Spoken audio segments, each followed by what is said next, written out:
Molecular inheritance वाला है, molecular basis.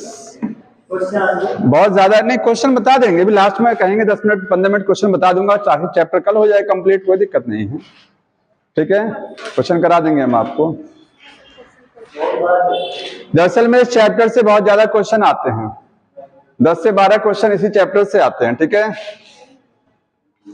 देखिए आगे जो टॉपिक बताने जा रहे हैं वो है ह्यूमन जीनोम प्रोजेक्ट, ठीक है। थोड़ा थ्योरेटिकल अभी इस पे मैं दिखा दूंगा, कुछ चीजें पॉइंट में समझ लीजिए। बुक ओपन करके बैठिएगा ना, जहां बोलूंगा वहां टिक कर लीजिएगा उसी में से, ठीक है।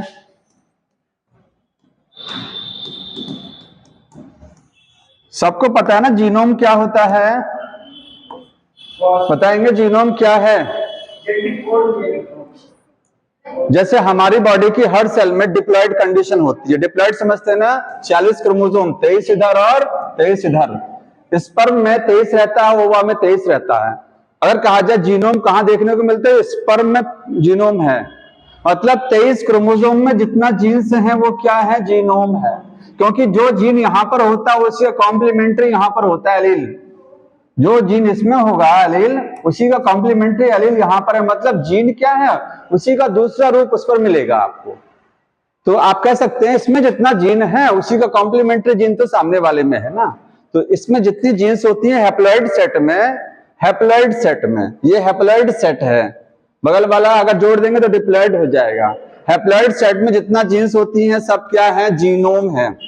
ह्यूमन के जीनोम का प्रोजेक्ट, प्रोजेक्ट क्या होता है, बहुत बड़ा टास्क होता है, एक वर्क होता है जिस पर काम किया जाता है, ठीक है। तो इसमें क्या क्या काम किया गया था, ह्यूमन के जीनोम में क्या क्या होता है, पूरी जानकारी को इकट्ठा किया गया था। समझ में आया, नोट कर लीजिएगा, जीनोम नहीं पता है, जीन्स एन हैप्लॉइड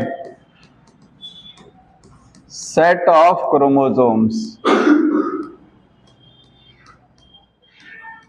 जितनी जीन्स होती हैं हैप्लॉइड सेट में सब क्या है, जीनोम है, ठीक है।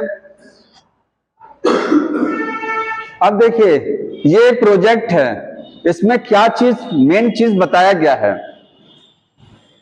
Genetic makeup. जैसे मैं कहूं ह्यूमन के जीनोम का जेनेटिक मेकअप क्या है, जीनोम में आप जानते हैं क्रोमोसोम होते हैं, इसको बंद कर दीजिए, जितने लोग बार बार खुला रहता है, बाहर से डस्ट भी आ रहा है ना, ठीक है।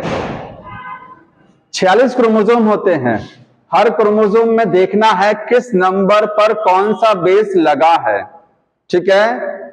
मतलब जेनेटिक इंफॉर्मेशन, ह्यूमन के जीनोम की जेनेटिक इंफॉर्मेशन, जेनेटिक सूचना, कौन मतलब किस नंबर पर कौन सा बेस है, कितनी टाइप की जीन है, पूरा जेनेटिक इंफॉर्मेशन को प्राप्त करना वो क्या है, प्रोजेक्ट है, ह्यूमन जीनोम प्रोजेक्ट। तो इसमें ये क्या हमको बताता क्या है, ये प्रोजेक्ट क्या बताता है, लिखिएगा गिव्स इंफॉर्मेशन, ये आपको इंफॉर्मेशन देगा, किसकी इंफॉर्मेशन देगा, about genetic makeup, genetic makeup, वो वाला मेकअप नहीं है, जेनेटिक मेकअप का मतलब जीन का इंफॉर्मेशन, ठीक है। जेनेटिक मेकअप की जानकारी मिलेगी, इसी को क्या बोलते हैं हम लोग, जेनेटिक इंफॉर्मेशन। एक एक लाइन पर क्वेश्चन आता, ध्यान से, इसलिए मैं बुक से बता रहा हूं आपको इस चैप्टर को, ठीक है। इस चैप्टर को क्या, मैं जितने चैप्टर आपको बता रहा हूं सब बुक से चल रहे हैं, एक लाइन टू लाइन। ये आपको जेनेटिक मेकअप बताता है या जेनेटिक इंफॉर्मेशन के बारे में सूचनाएं देता है, क्या चीज, ह्यूमन जीनोम प्रोजेक्ट। अब एक लाइन लिखा हुआ है कि जेनेटिक इंफॉर्मेशन कैसे डिसाइड होती है, कैसे जेनेटिक इंफॉर्मेशन डिसाइड होती है कि जीनोम में है क्या है, तो वो होती है कि डीएनए में सीक्वेंस के आधार पर। भाई देखिए जैसा डीएनए में सीक्वेंस लगा होगा वैसे ही क्या होगा, वैसे ही जेनेटिक इंफॉर्मेशन होगी। अगर सीक्वेंस अलग है इसका मतलब जेनेटिक इंफॉर्मेशन अलग है। दो लोग बैठे हैं, इनके डीएनए की सीक्वेंस और इनके डीएनए की सीक्वेंस में डिफरेंस होगा, होगा कि नहीं होगा, सेम नहीं होगा ना। तो कह सकते हैं जेनेटिक इंफॉर्मेशन क्या है, थोड़ा सा इधर ध्यान दे दीजिए, वो तो आते रहेंगे, आने वाले आएंगे, जाने वाले जाएंगे। ठीक है। जेनेटिक इंफॉर्मेशन कैसे डिसाइड होती है? डिसाइड होती है डीएनए में जो सीक्वेंस लगी होती है, जैसी सीक्वेंस वैसी इंफॉर्मेशन, ठीक है। तो लिख लीजिएगा डिसाइडेड बाय डीएनए सीक्वेंस।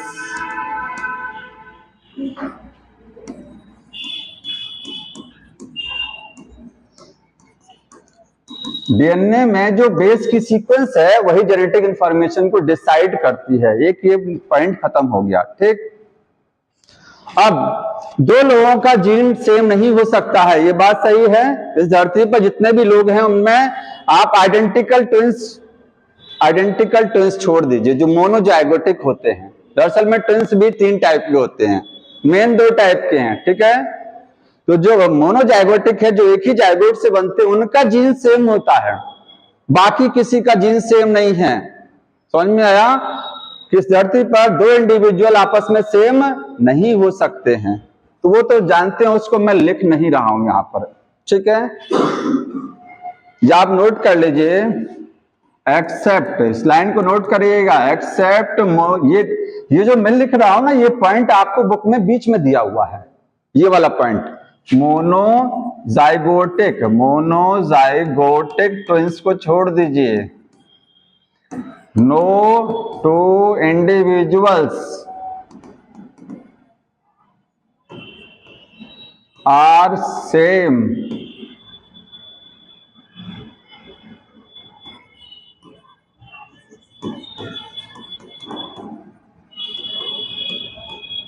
दो लोगों का जीन सेम नहीं हो सकता है, ठीक है। अब एक चीज और है, तो सेम नहीं है तो अंतर है ना, तो अंतर कितना है? बहुत ज्यादा अंतर नहीं है, वो ज्यादातर तो सेम ही होता है, 0.1% में डिफरेंस होता है। आपके अंदर जितना बेस है, इनके अंदर जितना बेस है, जैसे अगर देखा जाए कितना बेस होते हैं हमारे बॉडी में, जीनोम में कितना टोटल, तो 3 × 10⁹ बेस पेयर हैं, ये जीनोम में है। ध्यान सुनिएगा, आपने इसी चैप्टर में शुरुआत में जब पैकेजिंग ऑफ डीएनए हेलिक्स पढ़ा था, तो वहां बताया गया था कि एक सेल के अंदर कितना बेस पेयर होता है, उसमें लिखा गया था 6 × 10⁹ बेस पेयर, या 6.6 था, ठीक है। आप अप्रॉक्स 6 मानिए, लेकिन यहां लिखा गया 3 × 10⁹ बेस पेयर, तो ये जीनोम की बात हो रही है। जीनोम समझ रहे हैं? ये देखिए 46 क्रोमोसोम का डाटा है, ये 46 क्रोमोसोम में देखा जाएगा तो इतना बेस पेयर, लेकिन हम जीनोम किसको बोलते हैं? 23 क्रोमोसोम को बोलते हैं। तो 23 में तो आधा हो जाएगा ना, तो आधा वही लिखा गया है। तो टोटल इतना बेस पेयर होते हैं एक जीनोम में, ठीक है। इसमें से भी 99.9% बेस जो है सभी के अंदर क्या है? सेम है, मतलब 0.1%, इसका 0.1% डिफरेंस होता है। दो लोगों का अगर जीन डिफर है तो कितना परसेंट में डिफर करेगा? 0.1% डिफर करेगा। अब आप इसका 0.1% निकालिए तो कितना होगा? 3 × 10⁹, मतलब कह सकते हैं ये 3 बिलियन है। इसी को क्या बोलेंगे? 3 बिलियंस भी तो कह सकते हैं। और 1 बिलियन में 1000 मिलियन होता है ना, तो 3000 मिलियन भी कह सकते हैं, ठीक। तो 3000 मिलियन बेस हमारे जीनोम में है, 0.1% डिफरेंस है, तो कितना डिफरेंस है? तो इसका 3 बिलियन का 0.1% कितना हुआ? आप 3 बिलियन का 0.1% निकालेंगे तो आएगा 3 मिलियन। कैलकुलेट कर लीजिएगा, 3 मिलियन आएगा, क्योंकि देखिए 3 बिलियंस का मतलब होता है 3000 मिलियन, समझ रहे हैं ना? 3 बिलियंस का मतलब 3000 मिलियंस। अब 3000 मिलियंस का 0.1% कितना हुआ? इसका 0.1% निकालिए। इसका 0.1 कैसे निकालेंगे? मल्टीप्लाई 0.1/100 करेंगे ना, तो आंसर क्या आ जाएगा? ये सब, अरे देखिए यहां 0 आ जाएगा, ये कट जाएगा, 3 आंसर आएगा ना, 3 मिलियन। 3 मिलियन बेस में डिफरेंस हो सकता है दो लोगों में, ठीक है। तो यही लाइन लिखी हुई है यहां पर। मैं ये क्वेश्चन पूछा गया, बीच में एक जगह क्वेश्चन भी पूछा गया कितना डिफरेंस होता है ये, तो आप नोट करिएगा। 3 × 10⁹ base pair in human genome में है, ठीक है, इसमें से क्या है 99% जो है 99.9% सेम होगा इन ऑल, सभी में 0.1% क्या है डिफरेंस नजर आएगा, और 0.1% इसका निकालेंगे 0.1% तो आ जाएगा 3 मिलियंस बेस पेयर्स लिखा जाएगा। इतने बेस पेयर में डिफरेंस होता है लोगों में, समझ रहे हैं ना, इतना बेस डिफर कर सकते हैं दो लोगों में। अब देखिए इतना हो गया। अब ह्यूमन जीनोम प्रोजेक्ट एक मेगा प्रोजेक्ट था, समझना मेगा क्यों था, ठीक है, ये क्या था, एक मेगा प्रोजेक्ट। मेगा प्रोजेक्ट मतलब बहुत बड़ा प्रोजेक्ट क्यों था, क्योंकि 3 पॉइंट की वजह से। पहला पॉइंट ये था कि इसमें टाइम बहुत लगा, इस प्रोजेक्ट को खत्म करने में टाइम बहुत, 13 साल का टाइम लगा, 13 इयर्स लग गए इसमें। तो 13 इयर्स एक बहुत बड़ा टाइम होता है। कब स्टार्ट किया गया था, 1990 में ये स्टार्ट किया गया था, और 2003 में जा करके, 3 है ना, हाँ, कंप्लीटेड, एक बचा रह गया था, ठीक है, और एक जो है 2006 में क्रोमोसोम 1 था, क्रोमोसोम 1 फर्स्ट वाला, इसकी सीक्वेंसिंग, इसका सीक्वेंसिंग 2006 में किया गया था। बाकी ये प्रोजेक्ट 2003 में। अगर क्वेश्चन पूछा जाए प्रोजेक्ट कब कंप्लीट हुआ तो आप 3 ही बोलेंगे आंसर में, हाँ, लेकिन वो 6 वाला चूंकि एक बचा रह गया था, तो असल में अभी भी ये पूरा देखा जाए ढंग से पूरा नहीं हुआ है, क्योंकि अभी भी कुछ ना कुछ काम चल रहा है, ठीक है। ये 13 साल। दूसरी चीज क्या है, इसको प्रोजेक्ट को स्टार्ट किसने किया था, अंडरलाइन करिएगा, मैं बोल रहा हूं यूएस, देखिए एक लिखा हुआ वहां पर, हाँ, US department of energy and national institute of health, इन्होंने स्टार्ट किया था। और मेजर कंट्रीब्यूशन किसका था इसमें, Wellcome Trust UK, Wellcome Trust UK इसका मेन कंट्रीब्यूशन था। बाद में कुछ कंट्रियों का भी योगदान था इसमें, जापान है, चाइना है, जर्मनी है, और ये कुछ कंट्रियों ने भी अपना योगदान दिया था, ठीक है। दूसरी चीज, इसमें पैसा बहुत खर्च हुआ था, 9 बिलियन यूएस डॉलर खर्च हो गया था, इतना मनी। क्यों, क्योंकि एक बेस को अगर आपको सीक्वेंस करना, सीक्वेंस समझते हैं, जैसे किस नंबर पर कौन सा बेस लगा है ये पता लगाने के लिए अगर एक बेस का सीक्वेंसिंग करते हैं तो खर्चा आता है कितना, 3 यूएस डॉलर का, ठीक है, हाँ, 3 यूएस डॉलर ये खर्च होते हैं फॉर 1 बेस। एक बेस का अगर सीक्वेंसिंग करना है तो इतना खर्चा, टोटल बेस कितना होता है, 3 × 10⁹, मतलब 3 बिलियन बेस आपके जीनोम में है। तो एक बेस में 3 यूएस डॉलर खर्च हो रहे हैं, और 3 बिलियन बेस टोटल हैं, तो 9 बिलियन यूएस डॉलर खर्च हो जाएंगे, ठीक है। अब मैं सीधे लिख रहा हूं इसको, टोटल कितना है, 3 बिलियन बेस होते हैं, बेस इन जीनोम में है, ठीक है। तो टोटल एक्सपेंट आएगा इसमें 9 बिलियन यूएस डॉलर का। तो दूसरा रीजन ये हो गया मेगा प्रोजेक्ट। तीसरा रीजन ये है, इसके डाटा को स्टोर करने के लिए कंप्यूटर्स का सहारा लिया गया था, चिप का सहारा लिया गया था, और डाटा को प्रोसेस करने के लिए सॉफ्टवेयर बनाए गए थे। ये इतना आसान नहीं है। उसने बुक में लिखा है कि टू स्टोर एंड एनालिसिस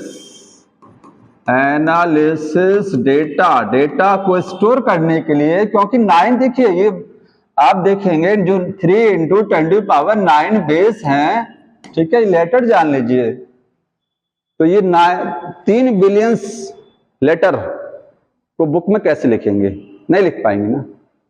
तो उसके लिए कंप्यूटर का सहारा लिया गया था, ठीक है, इस डेटा को स्टोर करने के लिए और उसकी एनालिसिस कराने के लिए यूज किया गया था कंप्यूटेशनल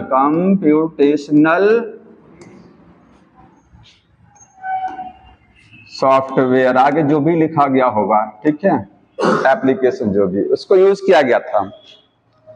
अब इसमें समझाया गया बुक में कि अगर आपके पास एक बुक है, एक क्या है, बुक है, उसमें 1000 लेटर आ सकता है। कितना लेटर? 1000 लेटर लिखे जा सकते हैं और उस बुक में 1000 पन्ने हैं।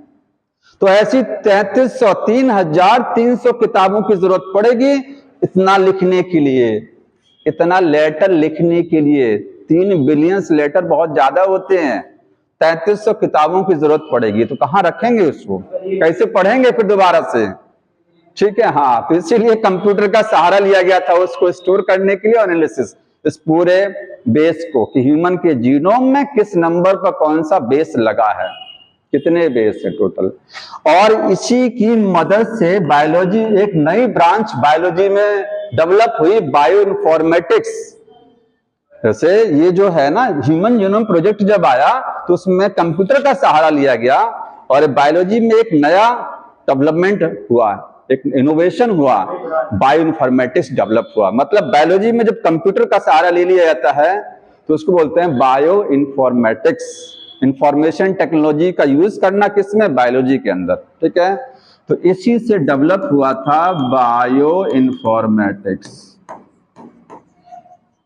ये क्वेश्चन ऐसे आएगा कि बायो इन्फॉर्मेटिक्स टेक्निक कैसे डेवलप हुई, तो ह्यूमन जीनोम प्रोजेक्ट के द्वारा डेवलप हुई थी, ठीक है। बस इसमें इतना हो गया, बाकी आप पढ़ लीजिए, कुछ ऐसा लिखा नहीं है, ठीक। अब इसका गोल समझ लीजिए, अब खोलिए, बुक में लिखा, मैं समझा रहा हूं। गोल पहले पेज पर लिखा गया है, goals of HGP, human genome project के गोल क्या है। गोल को आप अचीवमेंट भी बोल सकते हैं, एम क्या है, मकसद क्या है, क्या मकसद है इस प्रोजेक्ट को बनाने का, क्या एम था, क्या गोल था, ठीक है। तो लिखा गया है गोल्स या फिर एम ऑफ HGP। क्यों ये प्रोजेक्ट बनाया गया? पहला लिखा गया है कि 20 से 25 हजार जीन्स हमारी बॉडी जीनोम में है।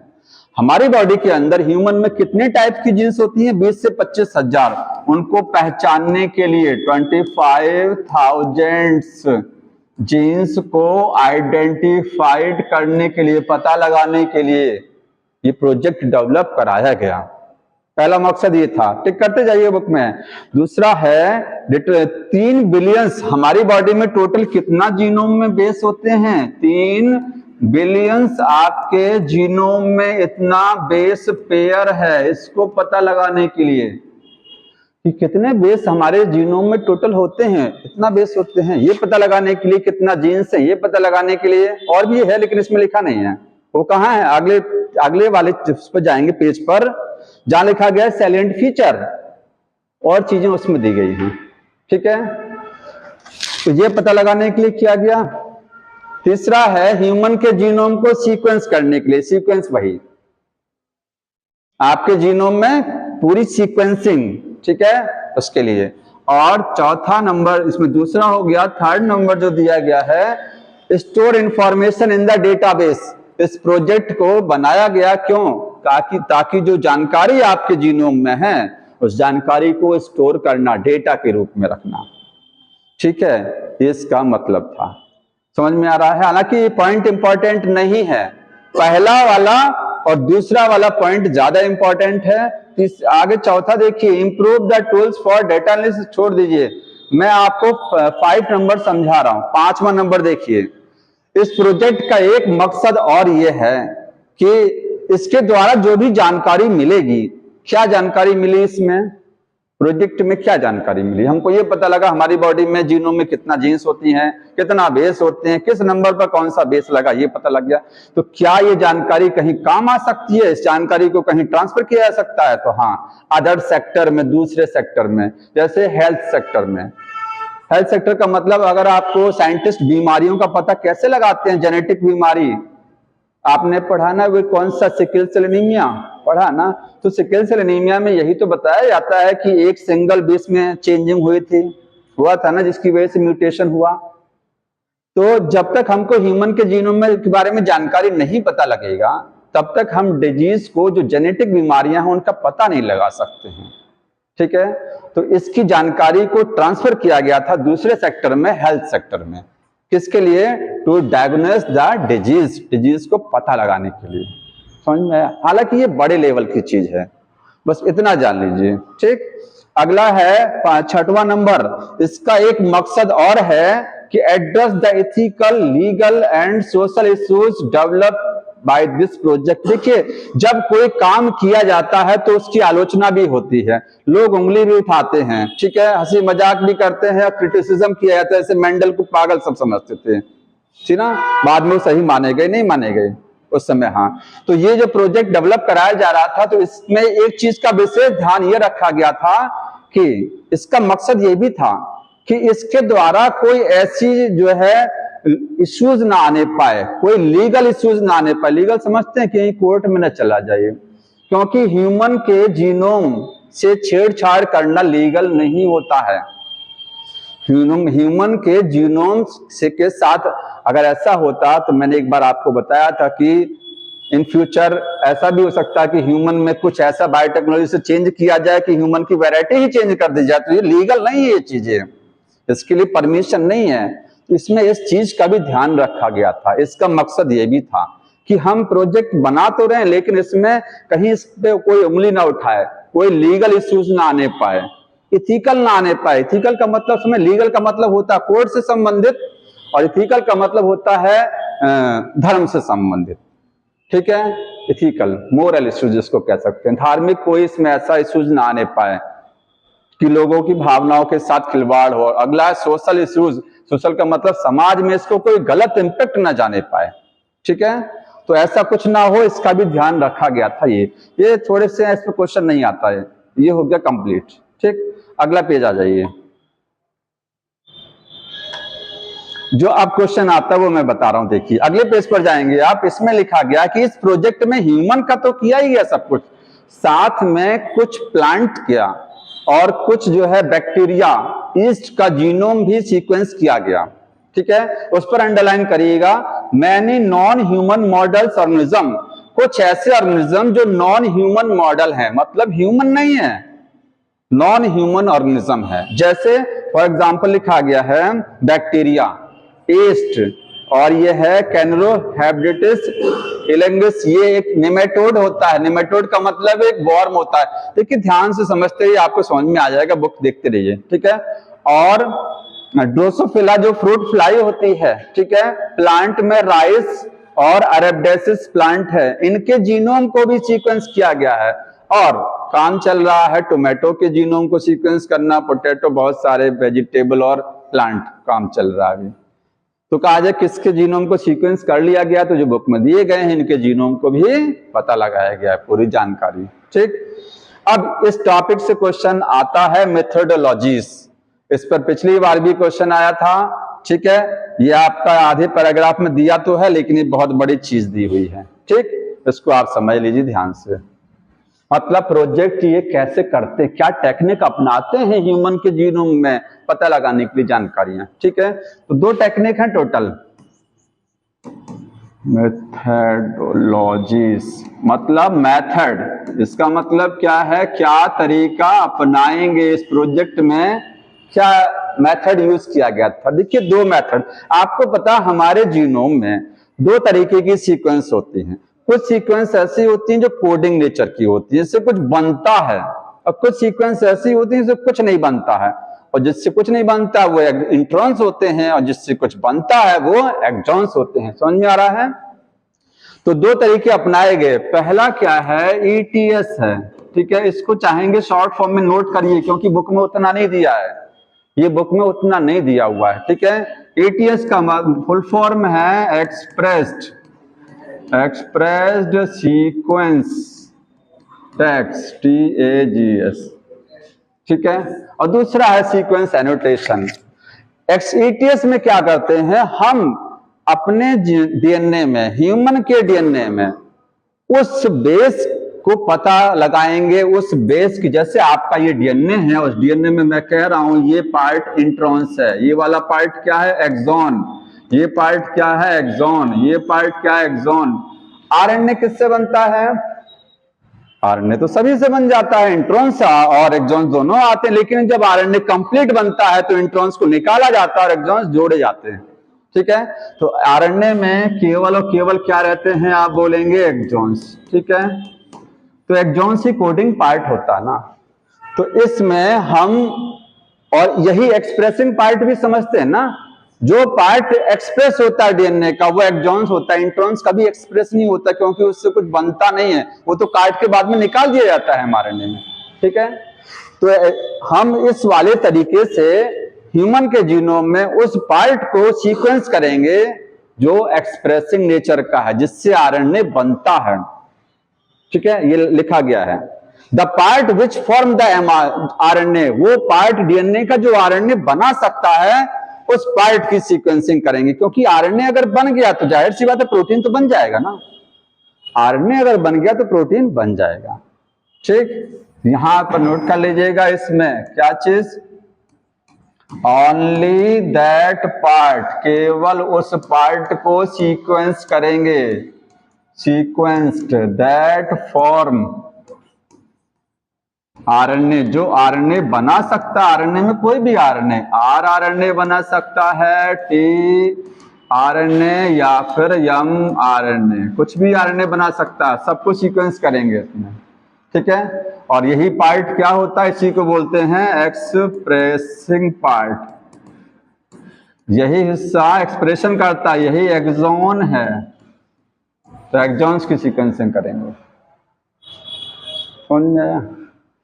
ये कैसे करते हैं ये नहीं दिया बुक में, ये कैसे करते हैं तो ये जानने की जरूरत अगर कहिए तो इसको बता दूं, वैसे दिया नहीं है इसमें, आपको आना भी नहीं है। हाँ, अगर किसी को इच्छा तो बता सकता हूं मैं ये कैसे किया जाता है। ठीक, टाइम लगेगा देखिए, इसलिए मैं रहने दे रहा हूं, अगर क्वेश्चन में आएगा तो मैं बता दूंगा इसको। ठीक है, दूसरा तरीका देखिए, ऐसे शॉर्ट फॉर्म में समझ लीजिए, कुछ नहीं करते हैं, सेल से जितने मैसेंजर आरएनए, सोचिए आपके बॉडी में ये सेल है, सेल में हमेशा आरएनए बनता है कि नहीं बनता, बनता रहता है। तो जितने आरएनए बन रहे हैं सारे आरएनए को निकाल लिया।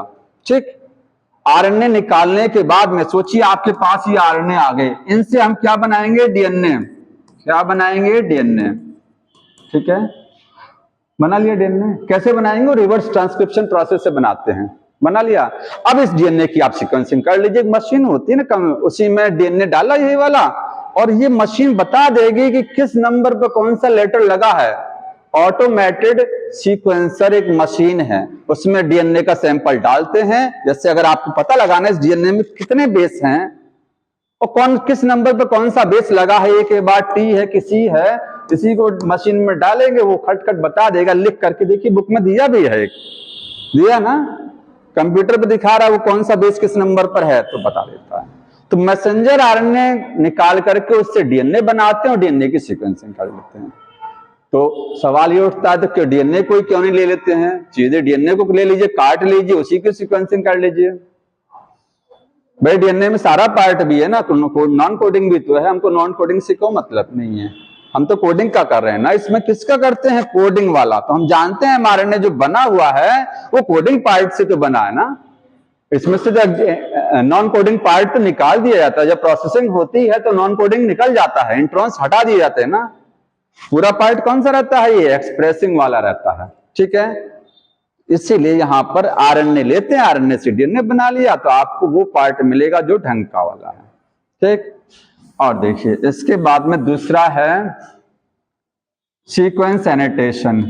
सीक्वेंस एनोटेशन ये बुक में दिया है, इसकी डिटेल थोड़ी सी दी गई है, होता कैसे समझाऊंगा। सीक्वेंस एनोटेशन में क्या है, both coding and non coding, दोनों पार्ट, कोडिंग पार्ट भी है और नॉन कोडिंग पार्ट, दोनों को सीक्वेंस किया जाता है। मतलब आपके डीएनए में दो तरीके का हिस्सा, सारा डीएनए सीक्वेंस कर दिया जाता है आंख बंद करके। लिखा गया it is the blind technique, blind का मतलब अंधी टेक्निक नहीं है, ब्लाइंड का मतलब आंख बंद करके सबको सीक्वेंस कर दीजिए, ठीक है, कुछ नहीं देखना ये कोडिंग वाला है कि नॉन कोडिंग है, ठीक। जो कोडिंग वाला होगा उसको बोलेंगे एक्सॉन्स और जो नॉन कोडिंग है वो इंट्रॉन्स रहेगा। समझ में आ रहा है? ये कैसे करते हैं वो देख लीजिए, ये समझाया गया बुक में, इस पर आता है क्वेश्चन। सीक्वेंस एनोटेशन, आपके पास ये डीएनए है, ये डीएनए आपके सेल से डीएनए को निकालते हैं। क्या करेंगे, डीएनए हमने आइसोलेट किया, कहां से, फ्रॉम सेल से, सेल से डीएनए निकाल लिया, इस डीएनए को कट कराएंगे रेस्ट्रिक्शन एंजाइम से। ये मॉलिक्यूलर वाले उसमें है, बायोटेक्नोलॉजी में पढ़ते हैं, रेस्ट्रिक्शन एंजाइम से डीएनए मतलब टेस्ट ट्यूब में आपने डीएनए ले लिया, उसमें रेस्ट्रिक्शन एंजाइम मिला दिया, और रेस्ट्रिक्शन एंजाइम डीएनए को क्या कर देगा, काट देगा, ठीक है, छोटा छोटा इसका टुकड़ा बना लिया। क्या जरूरत पड़ गई टुकड़े बनाने की, इसलिए क्योंकि ह्यूमन का डीएनए इतना बड़ा होता है कि उसको एक साथ सीक्वेंस नहीं किया जा सकता है, एक साथ सीक्वेंस नहीं कर सकते हैं आप, मशीन में डाल के एक साथ सीक्वेंसिंग नहीं हो पाएगी, उसका टुकड़ा बना करके और उस टुकड़ों की सीक्वेंसिंग कर सकते हैं। समझ में आया? इसीलिए एंजाइम मिलाया गया था यहाँ पर। ये स्मॉल फ्रेगमेंट बन गए, ये क्या बन गए, छोटे छोटे फ्रेगमेंट्स तैयार। अब इन फ्रेगमेंट्स की कॉपी बनानी है, क्योंकि देखिए आपको सोचिए इसका, इसमें पता लगाना चाहते हैं कि इसमें AT कौन सी सीक्वेंस लगी है, तो हो सकता है एक खराब भी तो हो सकता है, ये कहीं मिस हो सकता है, इसीलिए श्योरिटी के लिए एक चीज की कई कॉपी बना ली जाती है। बायोटेक्नोलॉजी जब आप पढ़ेंगे तो वहां क्लोनिंग, जीन क्लोनिंग समझते हैं, जीन क्लोनिंग में यही किया जाता है कि एक जीन की बहुत सारी कॉपी रेडी कर ली जाती है, एक जीन कहीं डिस्टर्ब हो गई, मिस हो गया अगर ये फ्रेगमेंट, तो कहानी खत्म। इसीलिए इसकी ढेर सारी कॉपी बना लीजिए कि दो चार मिस भी हो जाएंगे, कुछ तो बची रहेंगी ना। तो इन सब की क्या करते हैं, कॉपीज बनवा लेते हैं सबकी हम, मल्टीपल कॉपीज, ठीक है। कैसे बनवाएंगे, इनकी मल्टीप्लिकेशन कराते हैं इनका, कैसे, बाय क्लोनिंग वेक्टर। ये क्लोनिंग वेक्टर बायोटेक्नोलॉजी में पढ़ेंगे आप, ठीक है, वेक्टर में ट्रांसफर करके, वो बायोटेक्नोलॉजी में पूरा समझ में आता है। कौन सा क्लोनिंग वेक्टर लेंगे, YAC और BAC, बुक में लिखा गया दो। YAC क्या है, ईस्ट आर्टिफिशियल क्रोमोसोम है, और BAC क्या है, बैक्टीरियल आर्टिफिशियल क्रोमोसोम। आपने पढ़ा ना, ये कुछ नहीं है, ये प्लाज्मिड है। अगर आपको नहीं समझ में आ रहा ये है क्या, तो प्लाज्मिड जान रहे हैं आप ना, वही प्लाज्मिड है ये। ईस्ट के अंदर भी प्लाज्मिड होता है, बैक्टीरिया के अंदर भी प्लाज्मिड होता है, वही प्लाज्मिड है ये, ठीक है।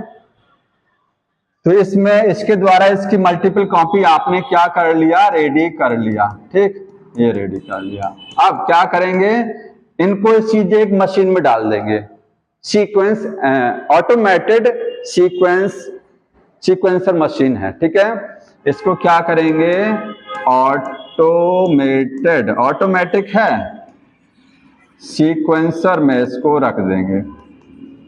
ये टेक्निक किसने पूछा है, फ्रेडरिक सेंगर, एक साइंटिस्ट थे फ्रेडरिक सेंगर, उन्होंने सीक्वेंसिंग की तकनीकी का विकास किया कि कैसे सीक्वेंसिंग की जाती है,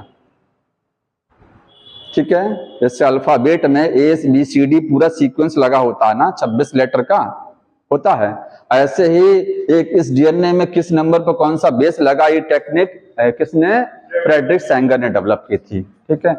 अब इसमें आप जब सीक्वेंसर में डालेंगे तो ये आप कंप्यूटर पे दिखा देगा कि आपका ये वाला A है, B है, C, D, 4 फ्रेगमेंट जितने भी हैं, सब में कौन कौन सी सीक्वेंस है, देखिए ये बता देगा आपको, A, T, C, C, G, C, C, ठीक है। एक में ये हो गया, दूसरे में देखिएगा G, C, C, A, और A के बाद हो गया C, C, ठीक है। और तीसरा हो गया इसके बाद में CAGATTAC, ये हो गया, 3 फ्रेगमेंट में दिखा रहा हूं। इसके बाद में अब ये चीज जानिए, आपको पता ये लगाना कि आपकी बॉडी में, ये इसको ध्यान समझिएगा, आपकी बॉडी में 2 मीटर का डीएनए होता है, कितना है, 2 मीटर का लगभग होता है ना। उस 2 मीटर में आपको पता लगाना किस नंबर पर कौन सा बेस था, तो आपने क्या किया था, पहले उसको तोड़ लिया था, टुकड़ा टुकड़ा क्यों बनाया, क्योंकि इतने बड़े डीएनए में संभव ही नहीं है पता लगाना, कोई तकनीक ही नहीं है कि इस पूरे डीएनए को सीक्वेंस कर लिया, तो हमने टुकड़ा बनाया। टुकड़े को क्लोन कराया, क्यों कराया, क्योंकि मिस ना हो जाए कोई पार्ट, तो मल्टीपल कॉपीज। अब इसके बाद इन छोटे छोटे टुकड़ों को मशीन में डाला, मशीन ने बता दिया कि हाँ आपने जो डाला था टुकड़ा, जैसे हमने यहां से 3 टुकड़े निकाले, सपोज करिए 3 टुकड़े निकाले, तीनों में उसने बता दिया कि आप में ये सीक्वेंस तीनों में लगा है।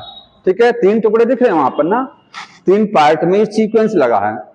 अब इस डीएनए की सीक्वेंस क्या होगी ये कैसे पता लगाएंगे, टुकड़े तो अलग अलग टहल रहे हैं, टुकड़े तो आपके अलग अलग हैं। अब बताइए, कहा जाए ह्यूमन के जीनोम का सीक्वेंस बताइए तो कैसे पता लगे। यहां मैं कौन सा स्टार्ट करूं, किस टुकड़े को पहले लेके आऊं, किसको बीच में लगाऊं, किसको बाद में, क्योंकि सभी को जोड़ करके तभी तो पता लगेगा ना 2 मीटर वाले में क्या हिसाब किताब है। तो बाद में एक होता है टेक्निक ओवरलैपिंग पार्ट से देखा जाता है। ओवरलैपिंग देखिए, इसमें ये पार्ट देख रहे हैं सीसी वाला, ये देख रहे हैं ना, और ये वाला सीसी है। ठीक है, तो इसमें ये आइडिया लगा लिया जाता है कि इस पार्ट के बाद में ये वाला पार्ट रहा होगा, जैसे ए टी सी सी जी सी सी, ये वाला पार्ट रखा यहां पर। ठीक है, इसके बाद में ये वाला पार्ट है, कौन सा वाला, सी सी ए सी सी जी, देख रहे हैं, मतलब ये दोनों मैच कर रहा है। इसके बगल में ये आएगा, इसके बगल में ये आएगा, क्योंकि दोनों में ये पार्ट क्या कर रहा है, ओवरलैप कर रहा है।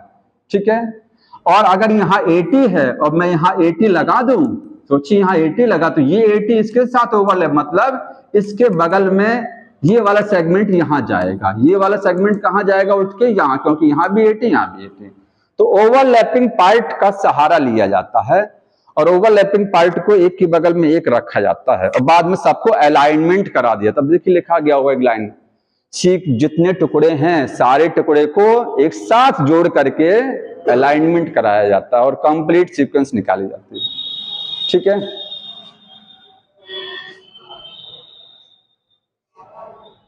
यहां these sequences were arranged based सब overlapping regions, alignment sequence are not humanly, लिखा गया है कि ह्यूमनली पॉसिबल नहीं है, आप नहीं कर सकते, मशीन से किया जाएगा अलाइनमेंट। हाँ नहीं नहीं, जैसे मशीन अलाइनमेंट करेगी ना, आप नहीं जोड़ सकते हैं उसको। ठीक है, यहां तक समझ में आ गया होगा। ये देखिए, इसके बाद में अगला आ जाइए, सैलिएंट फीचर टिक कर लीजिए, एक बार ऐसे बोलते हुए चल रहा हूं मैं। अगले पेज पर आइए, सैलिएंट फीचर। तो सैलिएंट फीचर में कुछ नहीं है, ह्यूमन के जीनोम की सारी जानकारी बताई गई है। ठीक है, पहला ये बताया गया कि ह्यूमन के जीनोम में टोटल कितना बेस होते हैं, बेस पेयर है वो, अगर मिसप्रिंट होगा पुरानी बुक में, पुरानी वाली बुक में लिखा गया है कि न्यूक्लियोटाइड बेस, आपको उसको पेयर कर लीजिए, 3164, ये इतना न्यूक्लियोटाइड के क्या है, बेस, आगे लिखेंगे पेयर है वो, 3 बिलियन है ये, या 3000 मिलियन, देखिए लगभग 3000 है ना, ये 3164 जो भी लिखा गया है वो लगभग 3000 माना जाता है, और 3000 मिलियन माना जाता है, और 3000 मिलियन को हम 3 बिलियन भी कह सकते हैं। 3 बिलियन है टोटल ये। ठीक है, यहां इसने मिलियन लिखा था, इतना मिलियन का मतलब 3 बिलियन हो गया। दूसरा है एवरेज जीन, अगर कहा जाए ह्यूमन के जीनोम में एवरेज जीन में कितना बेस होते हैं, कितना टोटल जीन है, 20 से 25,000 जीन्स हैं। अब बताइए एक जीन के अंदर कितना बेस होगा, कितनी बड़ी जीन हो सकती है। तो क्या सारी जीन सेम साइज की नहीं, जीन जानते हैं आपके डीएनए में ये इतना बड़ा टुकड़ा क्या है, जीन है, अब इस टुकड़े में कितने बेस हो सकते हैं, तो एवरेज देखेंगे तो 3000 बेस होते हैं औसत, कम भी हो सकते हैं और ज्यादा भी हो सकते हैं।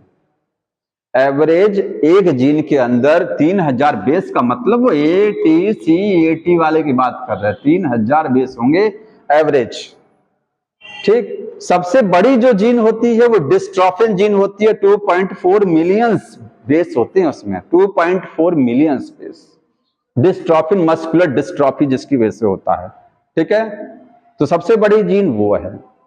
औसत देखा जाएगा तो ये इतना औसत, सबका औसत। सबसे छोटी जीन बुक ने लिखा नहीं है, बड़ा तो लिखा है, छोटा भी लिख लीजिए वहीं, तो लिखिएगा वहीं स्मॉलेस्ट जीन कौन सी होती है, स्मॉलेस्ट जीन, सबसे कम बेस वाली जीन होती है TDF, इसी को SRY जीन बोलते हैं, SRY gene, testis determining factor. जैसे टेस्टिस जो बनता है ना, जब फर्टिलाइजेशन होता है, जायगोट बनता है, जायगोट के बाद में मेल बनना है कि फीमेल बनना है, अगर मेल बनना है तो टेस्टिस बनना पड़ेगा। तो टेस्टिस को बनाने के लिए कुछ प्रोटीन की जरूरत पड़ती है, कुछ फैक्टर की जरूरत पड़ती है, और वो फैक्टर क्या है, वही TDF है। और वो फैक्टर बनता कहां से है, वो आपके वाई क्रोमोसोम पर जो जीन होती है उसकी वजह से बनता है। अगर वाई क्रोमोसोम है तभी तो टेस्टिस बनेगा। तो ये TDF जीन कहां होती है, वाई क्रोमोसोम पर है, ये सबसे छोटी जीन होती है, ठीक है। ये टेस्टिस को बनाने में मदद करती है, तो इसको बढ़ा लीजिएगा। इसमें कितना बेस होता है तो एग्जैक्ट क्लियर दिया नहीं, 800 के आसपास लिख लीजिएगा, 800 बेस पेयर होते लगभग, ठीक। अगला देखिए, टोटल जीन्स आपकी बॉडी में 30,000, यहां लिखा है उसमें 30,000, पिछले वाले पेज पर लिखे हैं 20 से 25,000, तो सब कुछ सही है। वो एवरेज देखा जाएगा तो 25,000 बोला जाता है, 30,000 भी आंसर सही होता है, 20 से 25,000 भी सही है। दोनों कभी नहीं दिया जाएगा कि दोनों बताइए इसमें से, ऐसा बारीकी वाला क्वेश्चन नहीं आएगा। समझ में आ रहा है। तो 30,000 जीन्स लगभग होती हैं।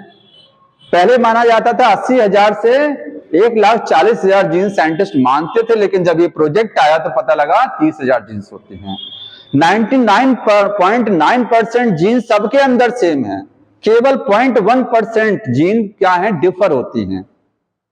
मतलब 0.1% बेस जो है आपकी बॉडी में डिफर है। 0.1% कितना हमने बताया आपको, 3 मिलियन, बिलियन नहीं बोलेंगे, बिलियन तो टोटल है, 3 मिलियन बेस दो लोगों में डिफर हो सकते हैं, मैक्सिमम हो सकते हैं, इससे ज्यादा डिफरेंस नहीं आता है, मिनिमम तो कुछ भी हो सकता है, ठीक है।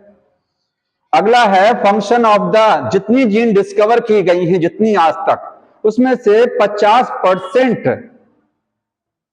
जीन्स का फंक्शन ही नहीं पता है। मतलब आधी जीन्स का काम पता करती क्या है, डिस्कवर तो कर लिया गया है लेकिन पता नहीं है काम क्या है उनका, ठीक है।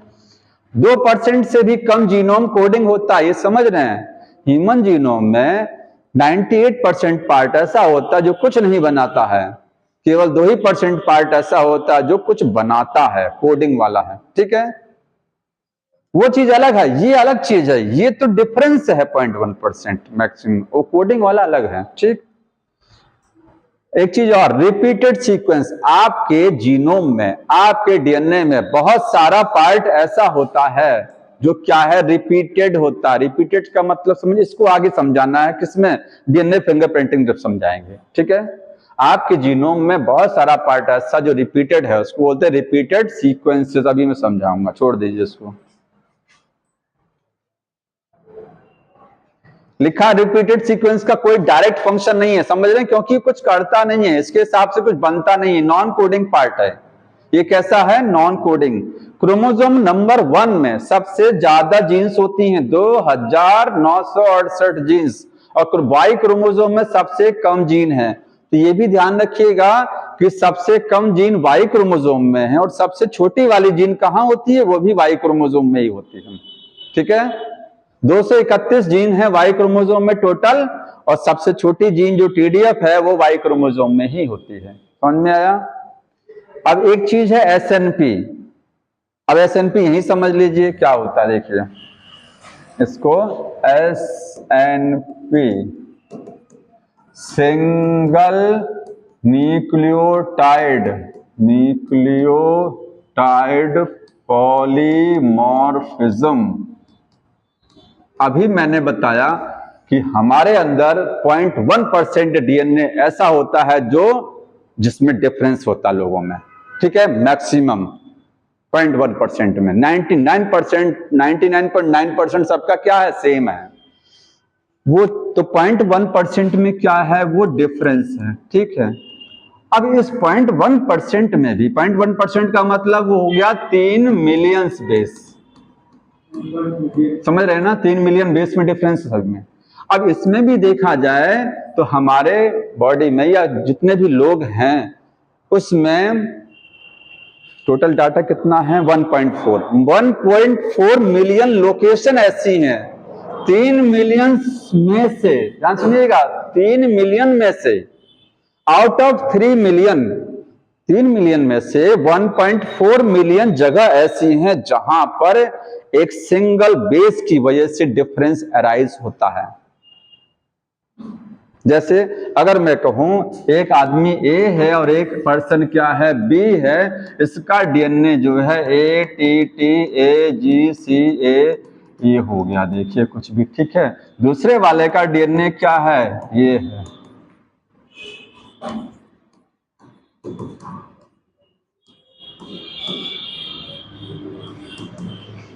मैंने 2 जगह डिफरेंस दिखाया है। कितनी जगह दिखाया है, 2 जगह, है ना।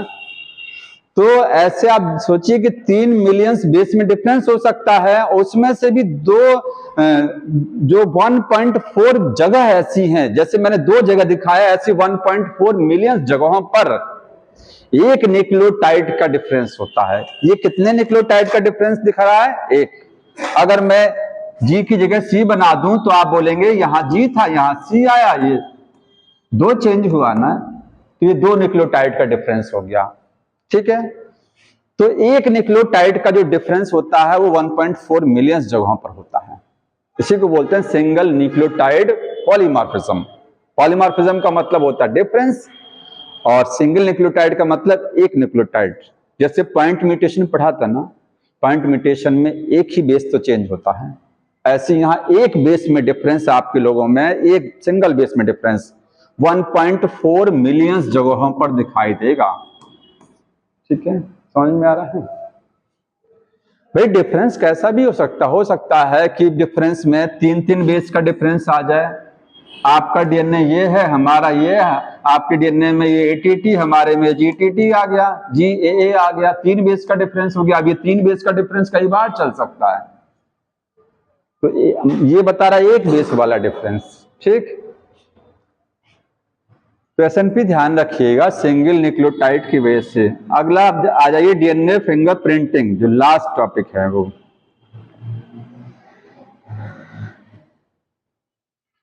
बड़ा इंटरेस्टिंग अच्छा टॉपिक है डीएनए फिंगरप्रिंटिंग। देखिए डीएनए फिंगरप्रिंटिंग,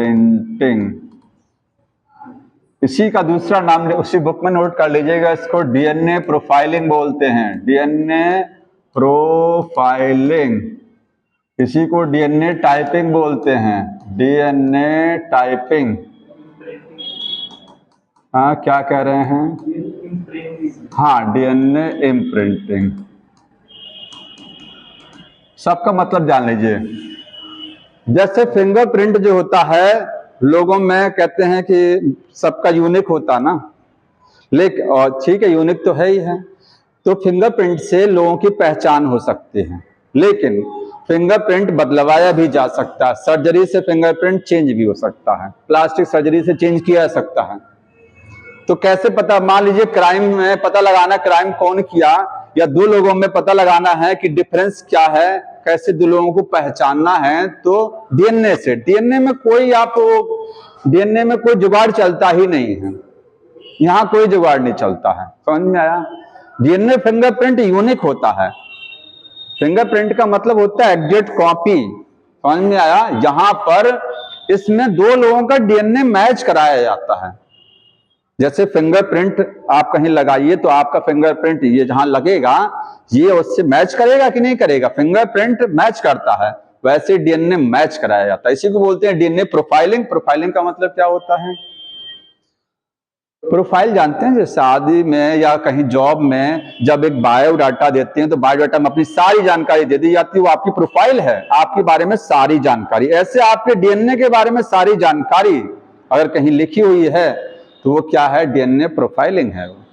इसमें जानकारी लेंगे ना, आपका डीएनए निकालेंगे, इंफॉर्मेशन निकालेंगे डीएनए की, प्रोफाइल बनाएंगे उसकी, फिर उस प्रोफाइल को दूसरे से मैच कराया जाएगा। समझ में आया। तो प्रोफाइलिंग की डीएनए टाइपिंग, वो टाइपिंग वही है, डीएनए जैसे टाइपिंग जब करते हैं तो जैसा टाइप करेंगे वैसा छपेगा। तो यहां पर क्या है, डीएनए को एक पर्सन का डीएनए दूसरे पर्सन के डीएनए से मैच कराया जा रहा है, तो वही है टाइपिंग कराना। जैसे लगता है वो टाइपिंग की जा रही है, डीएनए को मिलान कराया जा रहा है, ठीक है। और डीएनए इम्प्रिंटिंग, इम्प्रिंट वही होता है, फिंगरप्रिंट, प्रिंट को ही इम्प्रिंट कहते हैं, छाप, ठीक है। अब इसमें देखिए ये टेक्निक कहां फेल हो जाती है, मोनोजाइगोटिक ट्विंस में फेल हो जाती है। समझ में आया? लिख लीजिएगा, नॉट पॉसिबल, हाँ, not possible in monozygotic twins. जुड़वा बच्चों में ये जो मोनोजाइगोटिक वाले होते हैं इनमें दोनों का सेम होता है, एक क्राइम करके चला आएगा तो पकड़ में नहीं आएगा दूसरा वाला। समझ में आएगा? अब इन्होंने लिखा है, अब थोड़ा सा इन्होंने वो पुरानी बातों को समझाया है। इन्होंने बोला है कि आप जानते हैं कि ह्यूमन के जीनोम में 3 × 10⁹ बेस होते हैं, बेस पेयर मतलब 3 बिलियंस होते हैं, जिसमें से 99% 0.9% सभी में सेम होता है, 0.1% का डिफरेंस होता है। पूछा भी है कि वो डिफरेंस कितने बेस का हो सकता है, तो हमने कैलकुलेट करके बताया है ना कि अगर टोटल बेस आपके में कितना है 3 × 10⁹ इतना बेस पेयर है जीनोम में, तो जो डिफरेंस होगा वो 3 मिलियंस का होगा। अभी बताया था ना, इसका 0.1% निकालिए तो 3 मिलियन आएगा। ठीक है, वो क्वेश्चन पूछा गया वहां पर, तो आंसर लिख लीजिएगा, वो 3 मिलियंस होगा डिफरेंस। ठीक,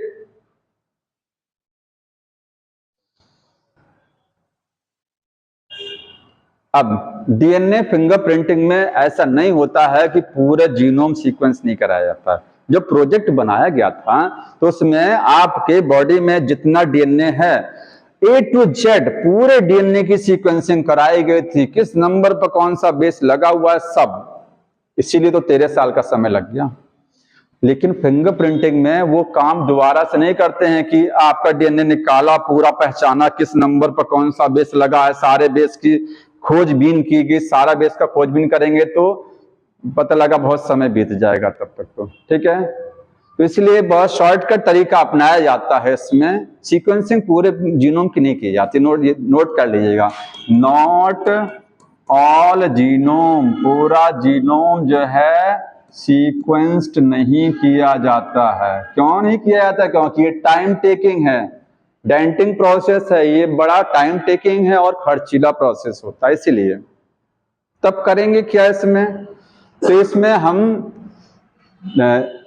जो रिपीट सीक्वेंस होती हैं पहले उनको समझ लीजिए थोड़ा सा, वही समझाने जा रहे हैं कि ये तकनीकी किस पर आधारित है। ये लिखेंगे, ये टेक्निक बेस्ड किस पर है, मतलब किस पर ये काम करती है, तो based on DNA polymorphism, polymorphism. पहले इसको समझ लीजिए, ये तकनीकी डीएनए पॉलीमॉर्फिज्म पर आधारित है। अब डीएनए पॉलीमॉर्फिज्म क्या होता है? पॉलीमॉर्फिज्म का मतलब जानते हैं? पॉली का मतलब ढेर सारा, मॉर्फिज्म का मतलब मॉर्फोलॉजी। ठीक है, ढेर सारी मॉर्फोलॉजी। यहाँ बहुत सारी वैरायटी के लोग बैठे हैं, सबका चेहरा अलग अलग है, तो यहाँ पॉलीमॉर्फिज्म है कि नहीं है? है ना, सबकी मॉर्फोलॉजी अलग अलग है। अब मैं कहूं कि डीएनए की पॉलीमॉर्फिज्म, तो मतलब डीएनए में डिफरेंस अगर है, लोगों के डीएनए में अगर अंतर है तो वो डीएनए पॉलीमॉर्फिज्म होता है। समझ में आया? डीएनए में जो डिफरेंस होता है, आप इसको लिख लीजिए, ये क्या है? ये डिफरेंस होता है, डिफरेंस इन डीएनए, डीएनए में डिफरेंस होना। ठीक है, डीएनए पॉलीमॉर्फिज्म। क्योंकि अगर दो लोगों का डीएनए निकाला, अगर डिफरेंस है, अगर कोई डिफरेंस है तो आप आइडेंटिफाई कर लेंगे कि दोनों सेम है कि नहीं सेम है। सोचिए दोनों का जीनोम सेम हो, कोई डिफरेंस ही ना हो, तो क्या पता लगा ले जाएंगे? तब इस टेक्निक बेकार हो जाएगी ना। तब कहां मैच कराएंगे जब 100% सेम है डीएनए। ठीक है, यहां हम पता लगाते हैं कि डिफरेंस है कि नहीं है।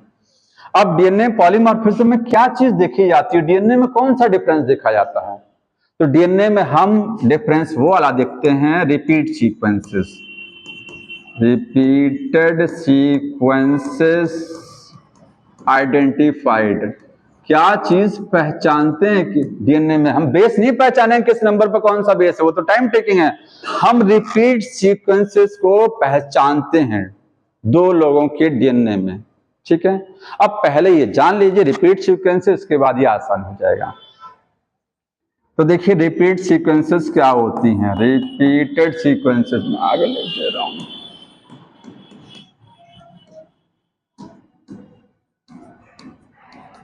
आपके डीएनए में लार्ज पार्ट, बहुत सारा पोर्शन ऐसा होता है, लार्ज पोर्शन ऐसा है जो कुछ नहीं बनाता है, do not code for anything, जिससे कुछ बनता ही नहीं है, ठीक है, डू नॉट कोड एनीथिंग, जिससे कुछ नहीं बनता है, नॉन कोडिंग पार्ट है, ठीक है। और उसी को क्या बोलते हैं, रिपीटेड सीक्वेंसेस। अब इसको रिपीटेड क्यों बोलते हैं, क्योंकि आपके डीएनए में कुछ सीक्वेंस ऐसी होती हैं जो बार बार रिपीट करती हैं, जैसे ATCA, फिर AT, बीच में कुछ और लिख दे रहा हूं यहां पर देखिए, ATCA, ये अगर बार बार रिपीट करे, सोचिए आपका डीएनए, ये इतना बड़ा डीएनए है और मैं कह रहा हूं कि ये एक बड़ा, इतने बड़े पार्ट हिस्से में ये वाला पार्ट जो है, ये वाला पार्ट ATCA, ये रिपीट कर रहा कई बार रिपीट कर रहा है, ठीक है, तो ये रिपीट सीक्वेंस है। मतलब आपके डीएनए में कुछ पार्ट ऐसा होता है जो बार बार रिपीट करता है। ये 4 लेटर का मैंने बनाया, कोई जरूरी 4 का हो, ये 80, 60, 70 कुछ भी हो सकता है, कि कुछ भी बेस इसमें हो सकते हैं, ठीक है। यहाँ 4 लेटर रिपीट कर रहा हो सकता है, कुछ जगहों पर ऐसा हो जहां पर ये वाली सीक्वेंस रिपीट कर जाए, ये वाली, ये भी रिपीट कर सकती है, CAATTA, ये भी रिपीट कर सकता है, पता नहीं कितनी बार रिपीट करे। तो ये समझ गए ना, रिपीट सीक्वेंसेस होती हैं डीएनए में जो मल्टीपल टाइम क्या करती हैं, रिपीट करती हैं, ठीक है। और ये क्या है, सीक्वेंस है, sequences repeated multiple time, note करते रहिएगा इसको, कई बार रिपीट करते हैं, रिपीट सीक्वेंस बोलते हैं, जिनसे कुछ बनता नहीं है। काम क्या हो, फिर क्यों लगी होती हैं, लगी तो जो भी है, भगवान ने क्यों लगा के भेजा नहीं पता, लेकिन इसका फायदा ह्यूमन लेता है। डीएनए फिंगरप्रिंटिंग में इसी से यही पता लगाया जाता है, यही आधार है उसका, ठीक है, शॉर्टकट यही तरीका है, इसी से पहचान लेते हैं हम। इनका एक नाम और होता है, इनको क्या बोलते हैं, और इनको सैटेलाइट डीएनए बोलते हैं। रिपीट सीक्वेंस भी कह सकते हैं, रिपीटेटिव डीएनए भी कह सकते हैं। आपके डीएनए में वो हिस्सा जो बार बार रिपीट करता है उसको बोलते हैं रिपीटेटिव डीएनए, या रिपीटेटिव सीक्वेंसेस, या सैटेलाइट डीएनए, या रिपीटेटिव डीएनए। एक सैटेलाइट क्रोमोसोम अलग होता, ध्यान रखिएगा, एक सैटेलाइट क्रोमोसोम होता वो अलग है। सेट क्रोमोसोम पढ़ा ना, सेट क्रोमोसोम 13, 14, 15, 21, 22 नंबर का जो क्रोमोसोम होता है आपका, वो सेट क्रोमोसोम है। उसमें सेकेंडरी जो आपका 2 कंस्ट्रक्शन होता है ना, एक प्राइमरी एक सेकेंडरी, तो सेट क्रोमोसोम में सेकेंडरी कंस्ट्रक्शन होता है, ठीक है, वो अलग चीज है, ये सैटेलाइट डीएनए है। अब ये 2 टाइप, अब रिपीट सीक्वेंस कितने टाइप की हो सकती हैं भाई, इनका प्रकार, तो ये 3, इनको कैटेगरी में 3 कैटेगरी में डिवाइड किया गया है, ठीक है। इनके जो टाइप बनाए गए हैं, कहें कि ये कितने टाइप हो सकते हैं, तो टाइप किसके बेसिस पर बनाया गया है, मतलब ऐसे लिखेंगे, क्लासिफाइड, इनको क्लासिफाइड किया गया है ऑन द बेसिस ऑफ 3 तरीके से इनको क्लासिफाइड कर सकते हैं। आप समझ सकते हैं कि रिपीट सीक्वेंसेस, ये तो समझ में आ गया कि बार बार रिपीट करते हैं। अब भाई कितने टाइप की हो सकती हैं, तो 3 आधार हैं इस पे। पहला क्या है, number of AT and GC rich, अभी नोट कर लीजिए, समझा रहा हूं। दूसरा है साइज ऑफ रिपीट सीक्वेंसेस, और तीसरा है नंबर ऑफ रिपीटेड सीक्वेंसेस। जो आपके डीएनए में जो सीक्वेंस बार बार रिपीट कर रही है, उसको 3 टाइप से आप क्लासिफाइड कर सकते हैं, ठीक है। पहला है कि देखिए, क्लासिफिकेशन में यही कर दे रहा हूं, एक्चुअली में 2 टाइप की होती हैं वो, ठीक है। एक होता है मिनी सैटेलाइट, ठीक है, डीएनए। सैटेलाइट डीएनए को तो बोलते हैं ना रिपीट सीक्वेंस। दो टाइप का है, मिनी सैटेलाइट और माइक्रो सैटेलाइट। ठीक है, दूसरा कौन सा होता है? Micro satellite. मिनी बड़ा कि माइक्रो? मिनी बड़ा, माइक्रो और छोटा। मिनी बड़ा होता है, माइक्रो उससे भी छोटा होता है। समझ में आया? नैनो होगा तो और छोटा होगा। तो ये ध्यान रखिए, बड़ा है और ये छोटा है। ठीक, अब किसको कहेंगे मिनी और किसको कहेंगे माइक्रो, उसका आधार वो लिखा है। ठीक है, मिनी सैटेलाइट में जीसी रिच है, मतलब जो मिनी सैटेलाइट होता है, देखिए यहां मैं इसको बना दे रहा हूं आपको, ये देखिए, ये आपका डीएनए बनाया गया। इसमें दो तरीके का सीक्वेंस हो सकता है। कुछ सीक्वेंस ऐसा होगा, ये देखिए, ये वाला, ये ठीक है, ये वाला, और दूसरी वाली सीक्वेंस ये बना रहे हैं, ये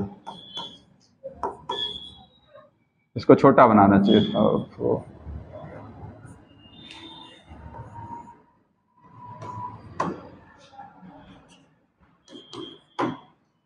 ठीक, ये दो टाइप का इसमें सीक्वेंस बन गया। देखिए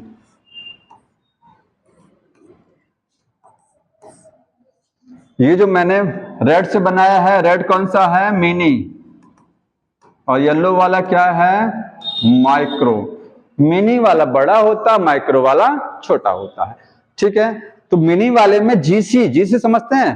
जी और सी, जीसी मतलब जीसी वाले बेस ज्यादा होंगे। ऐसा नहीं कि केवल जीसी होगा, नहीं, और भी होगा, लेकिन जीसी वाले बेस ज्यादा होते हैं, जीसी रिच होता है।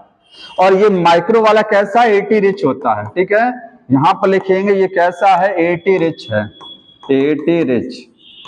बुक ने पूरा नहीं समझा है, बुक ने एक और लिखा, इतनी ये चीज लिखी गई है। ठीक है, यहाँ जीसी वाला ज्यादा, यहाँ एटी वाला ज्यादा। दूसरी चीज क्या है? मिनी सैटेलाइट का साइज जो होता है, दूसरी क्राइटेरिया क्या? साइज। अब बताइए, साइज के आधार पर भी है। इनका साइज बड़ा, इनका साइज छोटा। डायग्राम में दिख रहा है, ये बड़े वाले हैं लाल वाले, और ये येलो वाले छोटे छोटे हैं। ठीक है, तो ये लार्ज साइज है, और इनका साइज क्या है? स्मॉल साइज होता है। ठीक है, छोटे साइज का। अब कितना बड़ा साइज होगा? तो पीछे कहीं लिखा गया है 0.1 से लेकर के 20 केबी तक का साइज होता है इसका। इनका साइज कितना है? जो वीएनटीआर का साइज लिखा बुक में ना, साइज ऑफ वीएनटीआर, वही यही वीएनटीआर ही है। तो इनका जो साइज है वो लिखिएगा 0.1 से लेकर के 20 kilo base pair. Kilo base है, केबी है ये। ठीक है, मतलब इसमें कितना बेस पेयर होंगे? एक के अंदर बता रहे हैं, एक के अंदर कितना है? 0.1 से लेकर के 20 किलो बेस पेयर हो सकते हैं। इनका साइज क्या है? और छोटा होगा। तो यहां पर आप कह सकते हैं कि 0.1 से कम ही रहेगा।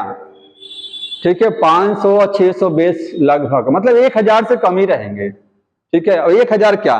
0.1 केबी कितना होता है? 0.1 केबी का मतलब कितना बेस? अच्छा, 1 केबी में कितना बेस? 1000 ना। 1 केबी का मतलब 1000, 0.1 का मतलब 100, तो 100 से नीचे रहेंगे ना भाई। 0.1 से स्टार्टिंग इसकी है, मतलब 100 से तो स्टार्ट ये हो रहा है, तो ये तो 100 के नीचे वाला रहेगा ना, माइक्रो वाला। इसमें कितना बेस रहेंगे? ये छोटा छोटा टुकड़ा है, कितने बेस लगे रहेंगे? 80 90। ठीक है, जैसे एक बनाया GAT, दूसरा GC, ऐसे 80 90 बेस रहेगा। यहां लिखेंगे लेस देन, स्मॉल साइज है, और लेस देन 0.1 केबी साइज होता है इसका। और तीसरा क्या है? Number of repeat sequences. अब ये समझ लीजिए, साइज तो इसका बड़ा है, साइज में क्या है? बड़े हैं, लेकिन इसमें, इस डीएनए में वो सीक्वेंस कितनी बार रिपीट कर रही है? ये जो मिनी सैटेलाइट पार्ट है कितनी बार रिपीट करता है? तो 10 से लेकर के और 100 तक, कहीं कहीं 11 से 100 लिखा गया है, मतलब ज्यादा बार रिपीट करेगा। ये लिखेंगे 10 to 100 टाइम्स रिपीटिंग होती है इनकी।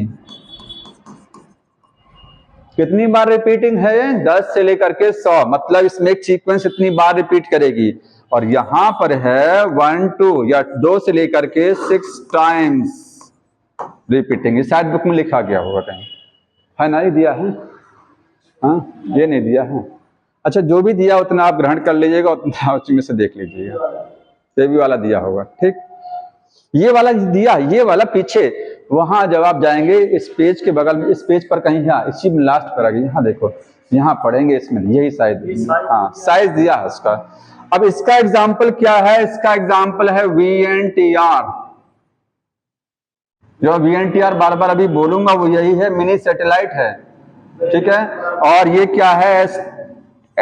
शॉर्ट टैंडम रिपीट, STR, इसको बोलते हैं STR। इसका एग्जांपल नोट कर लीजिएगा, STR शॉर्ट टैंडम रिपीट, ये है variable number of tandem repeat, ठीक है।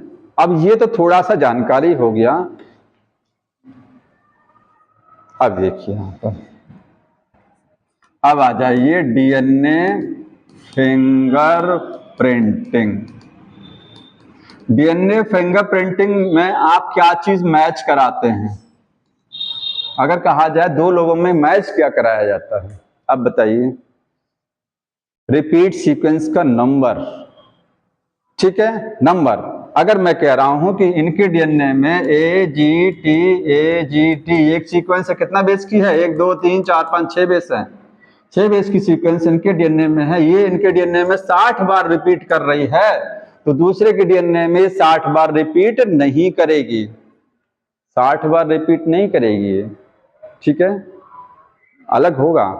हमारी बॉडी में जितने भी सेल हैं, चाहे बाल का सेल, चाहे सलाइवा, चाहे ब्लड का सेल ले लीजिए, सभी में 60 बार रिपीट करेगा, पूरे बॉडी की हर सेल में, क्योंकि हर सेल में तो DNA होता ना, हर DNA में सीक्वेंस हो सकती है, तो ये 60 बार सब में रिपीट कर, लेकिन दूसरे के अंदर ये 60 बार रिपीट नहीं करे। यही पहचाना जाता है DNA फिंगरप्रिंटिंग में, यही चीज देखी जाती है कि रिपीट सीक्वेंस इनके अंदर कितना बार रिपीट किया, इनके अंदर कितना बार वो रिपीट कर गया। अगर बराबर बार रिपीट किया है सेम सीक्वेंस, तो दोनों का DNA सेम। अगर अलग अलग टाइम पर रिपीट किया तो दोनों का DNA डिफर हो गया। समझ में आया? तो मैच क्या कराया जाता है? रिपीट सीक्वेंस के नंबर को मैच कराते हैं, ठीक है। तो मैच क्या कराते हैं? नंबर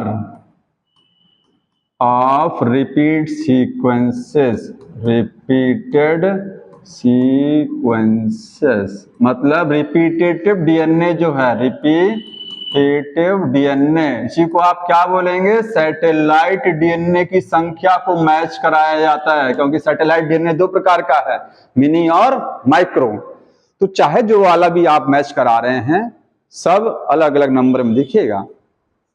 और जो VNTR लिखा गया बुक में, वो VNTR क्या है? VNTR का फुल फॉर्म होता है variable number of tandem repeats.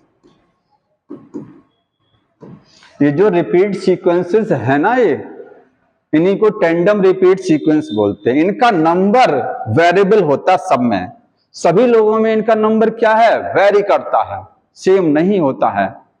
तो VNTR आप ऐसे भी कह सकते हैं, VNTR को बेस है, VNTR आधार है किसका? DNA फिंगरप्रिंटिंग का। अभी मैंने बताया कि DNA फिंगरप्रिंटिंग का आधार क्या है? DNA पॉलीमॉर्फिज्म है। तो क्या दिक्कत है? DNA पॉलीमॉर्फिज्म इसी की वजह से तो आ रही है। नहीं, अगर दो लोगों का DNA डिफर है, इसका मतलब पॉलीमॉर्फिज्म है। दो लोगों के DNA में रिपीट सीक्वेंस का डिफरेंस नजर आ रहा है, तो पॉलीमॉर्फिज्म तो है ही, ठीक है। तो मैच वही कराया जाता है। मेन चीज ध्यान रखिएगा, रिपीट सीक्वेंस का नंबर। जिसके DNA में रिपीट सीक्वेंस का नंबर ज्यादा होगा, उसका DNA में वो सेगमेंट की लंबाई ज्यादा नजर आएगी। अभी वो आगे दिखेगा। अब कैसे करते हैं ये टेक्निक? अब टेक्निक समझ लीजिए, ठीक है। इस टेक्निक को डेवलप कराया था अलेक जेफरी ने। अलेक जेफरी साइंटिस्ट ने ये टेक्निक दी थी, DNA फिंगरप्रिंटिंग। समझ में आया? हाँ, अभी मैं स्टेप समझा रहा हूं, देखें और कुछ तो नहीं बचा रह गया है। कुछ नहीं है, ठीक। अलेक जेफरी ने सैंपल कहां से लेंगे? DNA का सैंपल कहां से लेते हैं? सैंपल तो जो हेयर्स का हेयर, ठीक है, हेयर में जो लास्ट पार्ट जहां व्हाइट कलर का सेल लगा रहता है, क्योंकि इसमें तो नहीं, ये तो केराटिन का है बाल, इसमें तो जड़ है, जड़ में सेल लगी रहती हैं, तो वहां सैंपल ले लेते हैं। क्राइम स्पॉट पर फॉरेंसिक साइंस के लोग आते हैं तो पूरा सैंपल देखते हैं, कुछ भी मिल जाए वहां। वहां क्या मिल सकता है? हेयर का सैंपल मिल सकता है, सलाइवा जब जो स्पिट होता है सलाइवा, उसमें चीक की सेल्स आती हैं, गाल के अंदर जो चीक है एपिडर्मल सेल आते हैं, ठीक है। इसके बाद में ब्लड सैंपल, अगर कपड़े पर कहीं खून लगा हुआ है, मारपीट हो सकती है, कत्ल हो सकता है, तो सैंपल तो मिलेगा ही कोई ना कोई, ठीक है। और सीमेन का सैंपल भी हो सकता है, अगर रेप केस हुआ है तो सीमेन का सैंपल हो सकता है, समझ में? हाँ, तो ये सैंपल को कलेक्ट करते हैं। सैंपल कलेक्ट करने के बाद सैंपल में से सेल निकालते हैं। क्या करते हैं? सेल। अब देखते रहिएगा, मैं पूरा एक साथ बता रहा हूं, 15 मिनट में इसको भी खत्म करता हूं। ये आपने सैंपल लिया, यहां से चलते हैं, क्राइम स्पॉट से जो भी सैंपल मिला है, ठीक है, उस सैंपल में से डीएनए को निकाला, डीएनए आइसोलेट किया, ठीक है। पहला स्टेप यही लिखा गया बुक में, देखिए, आइसोलेशन ऑफ द, पढ़िए, देखिए, डीएनए को सेल से निकाल लेते हैं, सेल को तोड़ेंगे, एंजाइम से डीएनए निकालेंगे। अब इस डीएनए को क्या करेंगे? इस डीएनए को कट कराएंगे। दूसरा स्टेप, कट बाय आरई। आपने डीएनए निकाल लिया, सैंपल टेस्ट ट्यूब में ले लिया, इस टेस्ट ट्यूब में रिस्ट्रिक्शन एंजाइम मिलाएंगे, वो रिस्ट्रिक्शन एंजाइम डीएनए को छोटा छोटा काट देगा, ठीक है। तो इसको क्या करेंगे? वो कट कर दिया, ये देखिए डबल स्ट्रैंड बनेगा, ध्यान रखिएगा, और इस विशेष लोकेशंस पर कट होगा ये। दूसरा स्टेप भी पूरा हो गया रिस्ट्रिक्शन एंजाइम से काट करके, ठीक है। तीसरा है, अब इस डीएनए को देखिए, आपके पास टेस्ट ट्यूब में छोटे छोटे डीएनए के टुकड़े हैं, तो आप यहां से कुछ नहीं कर सकते हैं, टेस्ट ट्यूब में पड़ा है। इसको क्या करेंगे? इसको साइज के आधार पर अलग करेंगे, साइज के आधार पर, ठीक है, क्योंकि सारे टुकड़ों की लंबाई बराबर नहीं होगी, कुछ टुकड़े छोटे कटेंगे, कुछ बड़े कटेंगे, ठीक है। एंजाइम होता ना, अलग अलग एंजाइम है, तो एंजाइम अलग अलग लेंथ पर काटता है फ्रेगमेंट को, कुछ छोटे कुछ बड़े रहेंगे। तो एक इलेक्ट्रोफोरेसिस एक टेक्निक है, उसको बायोटेक्नोलॉजी में पढ़ते हैं। तो सेपरेशन ऑफ डीएनए फ्रेगमेंट, जो डीएनए के टुकड़े हैं उनको क्या करेंगे? अलग करेंगे। किसके बेसिस पर?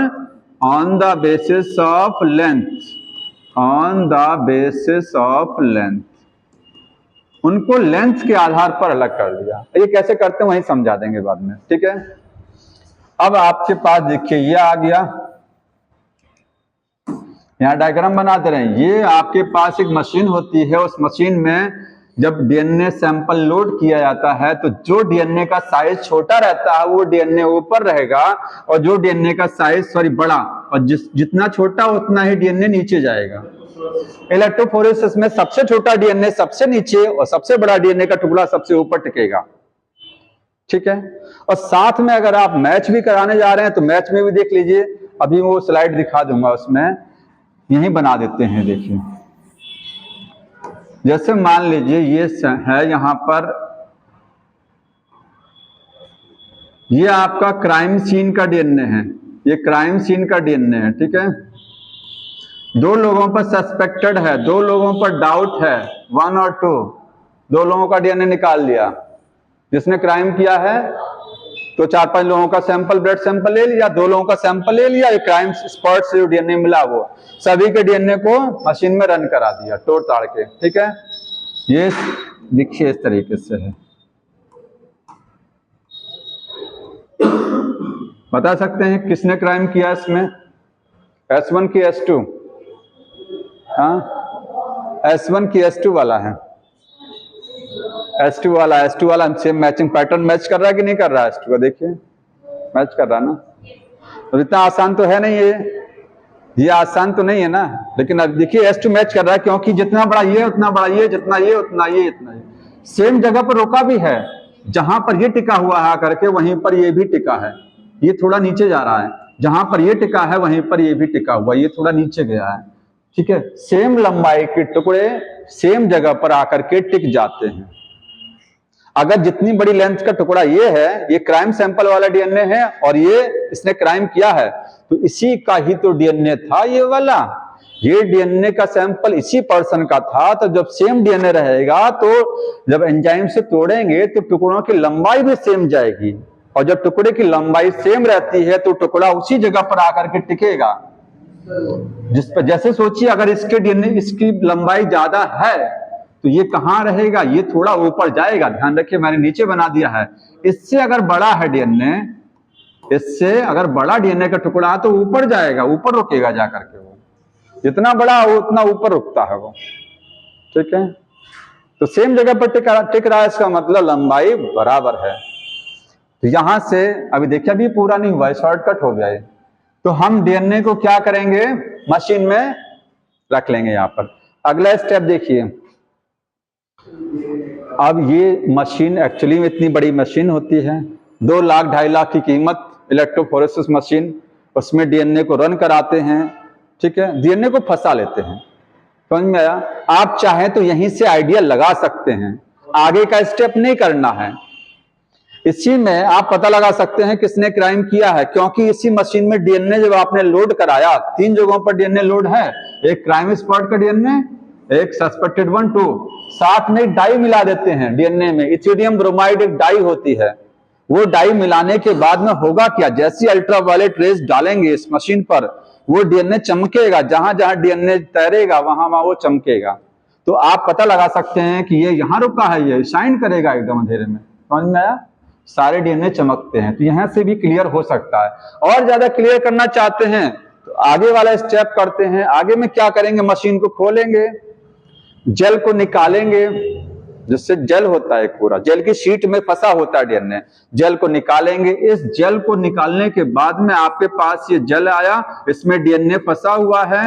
इस डीएनए को ट्रांसफर करेंगे एक फिल्टर पेपर, नाइट्रोसेलुलोज मेम्ब्रेन पर या नायलॉन मेम्ब्रेन। अगला स्टेप ये लिखा है कि जेल से डीएनए को ट्रांसफर किया जाएगा कहां, नाइट्रोसेलुलोज या नायलॉन की मेम्ब्रेन पर, पेपर या मेम्ब्रेन कह सकते हैं, ठीक है। क्यों ट्रांसफर करेंगे जानते हैं, क्योंकि ये जेल में डीएनए फंसा हुआ है, यहां से आप जो है आगे वाला एक्सपेरिमेंट नहीं कर सकते हैं। जैसे जो मोहर होती है, जो मोहर को लगाया और फिर ऐसे लगा दिया तो एग्जैक्ट वो जाती है कॉपी। यहां से डीएनए, ये आपके पास जेल में डीएनए फंसा हुआ है, जेल में एक पेपर लेंगे नाइट्रोसेलुलोज पेपर, उसी पर पूरे जेल को उठा के ऐसे रख देंगे, ये डीएनए यहां से खिसक करके उस जेल पर, उस पेपर पर चला जाएगा, सेम एकदम एग्जैक्ट जहां इसमें है वहीं उस पर चला जाएगा।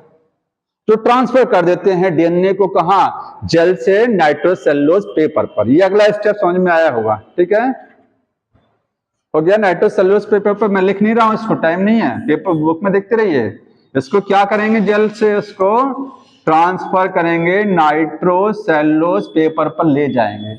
अब आपके पास ये डीएनए सोचिए कहां चला गया, नाइट्रोसेलुलोज पेपर पर, ये आ गया पेपर पर, ठीक है। पेपर में डीएनए ये फंसा हुआ है, आपके पास देखिए। यहां डीएनए कैसा है, डबल स्ट्रैंड है, कैसा है, डबल स्ट्रैंड है। इसको अब आपको सिंगल स्ट्रैंड कन्वर्ट कराना पड़ेगा। बुक में एक स्टेप गायब किया। इसके बाद जब आप पेपर पर ट्रांसफर करते हैं तो आपके पास ये पेपर पर आ गया डीएनए, ठीक है। अब इसमें क्या करेंगे, इसको एक अल्कलाइन बफर में रखेंगे।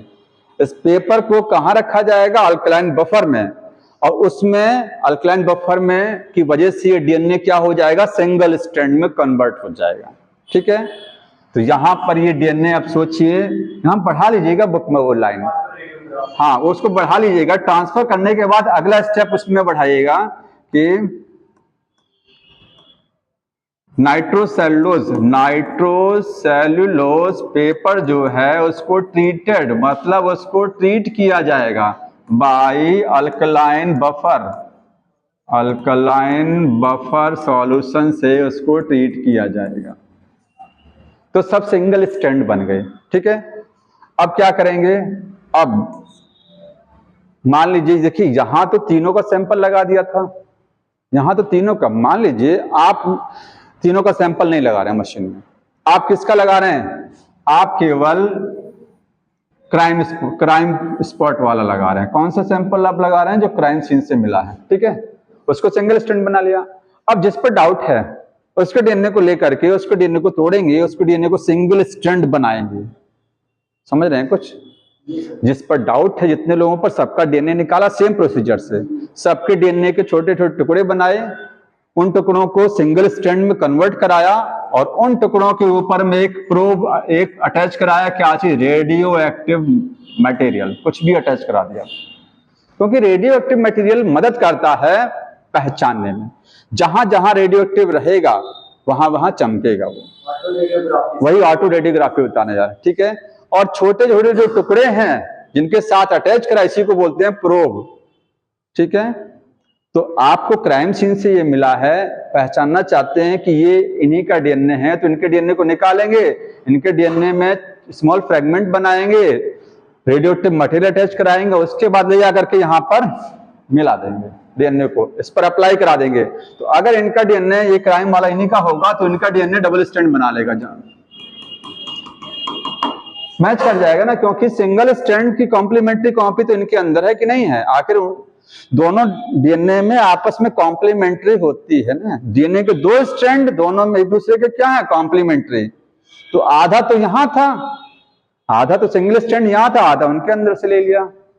तो अगर इन्हीं का है तो क्या हो जाएगा? वो मैच हो जाएगा डबल स्ट्रैंड। अगर डबल स्ट्रैंड नहीं बन रहा है, जिसमें डबल स्ट्रैंड ज्यादा बनता है, हाइब्रिडाइजेशन, वो सस्पेक्शन क्लियर हो जाता है कि उसी पर्सन का डीएनए है। और अगर डबल स्ट्रैंड कम बन रहे हैं तो इसका मतलब वो पर्सन क्लियर नहीं है, डाउट नहीं है उस पर। समझ में आया? डबल स्ट्रैंड तो बनेगा ही, क्योंकि सबका डीएनए 99% तो सेम ही है। समझ में आया?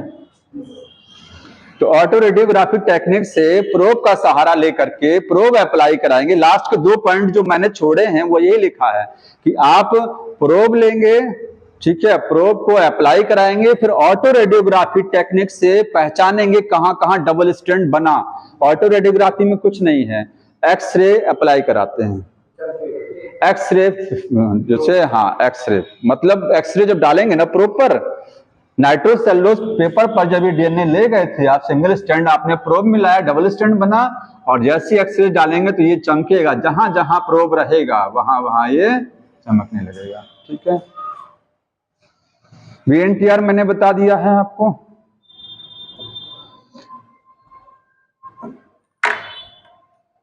अच्छा, एक चीज और आप बुक में समझ लीजिए, बस 2-4 मिनट का टाइम देख रहे हैं। बुक में सबके पास ये देखिए, यहां समझा दें आपको, ये डायग्राम थोड़ा समझ लीजिए। इस टेक्निक से कहां कहां मदद मिल सकती है? इससे डिस्प्यूट पेरेंटल केस सॉल्व किया जाता है। डिस्प्यूट पेरेंटल जानते हैं? जैसे 2 लोग हैं, ये कोई चाइल्ड है, कह रहे हैं ये मेरा चाइल्ड है, वो कह रहा है मेरा चाइल्ड है, तो किसका चाइल्ड है? तो डीएनए मैच करा लिया, बच्चे का डीएनए और दोनों लोगों का डीएनए। दूसरा होता है, इससे हम क्राइम केसेस सॉल्व करते हैं, ठीक है, इससे एवोल्यूशन पता लगाते हैं, विकास। जैसे अगर पता लगाना हो कि आज के कई सालों पहले कोई धरती पर जो जीव था उसका डीएनए सैंपल और हमारे डीएनए में कितना डिफरेंस है, तो यही करा लीजिए, पता लग जाए कितना डिफरेंस है। समझ में आया? अब देखिए यहां पर इस डायग्राम को देख रहे हैं, इसमें ये वाला जो डीएनए है इसमें लिखा है क्रोमोसोम नंबर 7, हाँ, और 2 और 16, ये ना, ये क्राइम सीन से लिया गया क्रोमोसोम है, ठीक। ऐसा नहीं कि 2 क्रोमोसोम नंबर 10 वाला नहीं मिलेगा, अरे मिलेगा तो सब भाई, तो एक सेल अगर मिल रही है तो सेल में तो सारे क्रोमोसोम नजर आएंगे। लेकिन उन्होंने एग्जांपल लिया है कि हम मान लीजिए हम क्रोमोसोम नंबर 7 लिखा है ना, ये 7 है और ये 2 है और 16 नंबर का हम रख रहे हैं यहाँ पर, ठीक है, और ऐसे यहाँ पर है। तो यहाँ पर ये एक मशीन है, देखिए मशीन में 3 जगहों पर डीएनए लोड किया जा रहा है। ये क्राइम स्पॉट का डीएनए लोड किया गया है, ये 2 डाउट वाले हैं, इनका डीएनए है सस्पेक्टेड इसमें कौन सा है? ये वाला, जो ये वाला, ये क्राइम किया है इसने, क्योंकि क्राइम वाला डीएनए के सामने यही मैचिंग हो रही, देखिए इसका मैच कर रहा ना, जहां ये रुका वहां ये रुका। जितनी बड़ी लंबाई का डीएनए रहेगा उसी जगह पर टिक जाएगा। अब यहां पर एक चीज बताइए, हमारे अंदर 46 क्रोमोसोम है, 23 मदर से आते हैं और 23 फादर से आते हैं। ये जो लिखा गया पैटर्नल और मैटरनल, समझ में आ रहा है? अगर क्रोमोसोम नंबर 7 देखिए क्रोमोसोम नंबर कौन सा बता रहे हैं, 7 नंबर का। इसी को थोड़ा समझ लीजिएगा। मैं ये कह रहा हूं ये क्रोमोसोम नंबर कौन सा है, 7 नंबर का क्रोमोसोम आपका ये है, ठीक है। ये पापा से आया, ये मदर से आया, पैटर्नल है, ये मैटरनल है, जोड़ी में होता क्रोमोसोम ना। एक ये है तो ये इधर वाला और ये बगल वाला जोड़ीदार है, ठीक है।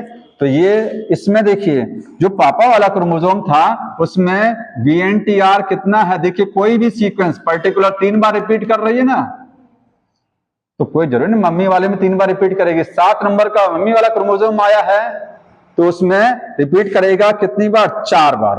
हो सकता है ये 4 बार रिपीट करे, 3 बार तो करेगा ही नहीं, जाहिर सी बात है, क्योंकि वो फादर का था और ये मदर का था, तो फादर वाले में अलग रहा होगा जीनोम, मदर वाले में अलग है, ठीक।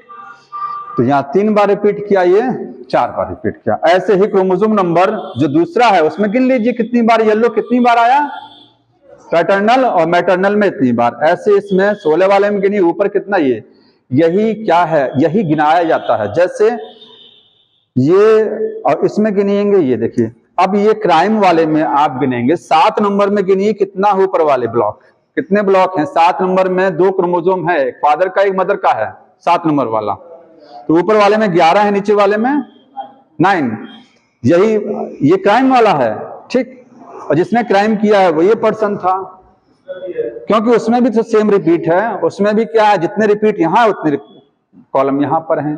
तो यही रिपीट सीक्वेंस का नंबर मैच कराया जाता है, क्योंकि इसमें रिपीट सीक्वेंस यहाँ 3 है देखिए, और यहाँ रिपीट सीक्वेंस ज्यादा है, इसका मतलब ये तो कैंसिल हो गया, बस और कुछ नहीं है। रिपीट सीक्वेंस का नंबर मैच करा लिया जाता है। नंबर कैसे मैच कराएंगे, जितना ज्यादा बड़ा रिपीट, जितना रिपीट सीक्वेंस का नंबर ज्यादा उतना डीएनए उतना ही बड़ी रिपीट सीक्वेंस भी तो होगी जब काटेंगे इसको ना। तो ये देखिए ये लाल रंग वाला जो है इसमें कितना है, 11 है, इसलिए तो ऊपर टंगा हुआ है, कितना है, 11 है। और इसके वाले में लाल रंग वाले में कितना है, देखिए 3 है, इसलिए वो 3 नीचे आ गया।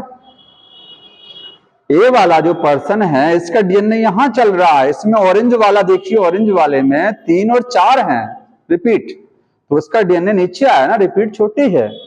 3 बार रिपीट करेगा तो रिपीट सीक्वेंस छोटी नजर आएगी, 11 बार रिपीट करेगा तो रिपीट सीक्वेंस का साइज क्या होगा, बड़ा साइज होगा, ठीक है। और आपको लग रहा है कि सबका साइज सेम नहीं है, देखिए अगर आप पैमाने से नापेंगे तो लगेगा सब सेम साइज के हैं, जितना बड़ा डीएनए ये उतना बड़ा ये है, नहीं, ये भले बुक में समझाया गया है, जहां टंग टिका हुआ है उसके बेसिस पर देखा जाता है कहां वो रुक रहा है। सबकी लंबाई तो वैसे बराबर दिख रही है ना, लेकिन बराबर नहीं है वो एग्जैक्टली। तो ये इसमें फिनिश हो गया जी। अब बताइए क्वेश्चन करा दूं 10 मिनट, हाँ कल बताइए, ठीक कल, हाँ नहीं हो पाएगा समझ रहे हैं, भी खोलते ही 5 मिनट 2 मिनट कल, लेकिन पूरा आपको ज्यादा समय में आधे समय क्वेश्चन कराऊंगा, अगर हो गया, क्योंकि बड़ा चैप्टर है तो पूरा दिन ले जा सकते हैं, ऐसी बात नहीं है, पूरा दिन भी ले लेंगे, ठीक है। तो कल आइएगा जरूर, तुमसे कह रहा हूँ, हाँ कल क्वेश्चन कराया जाएगा।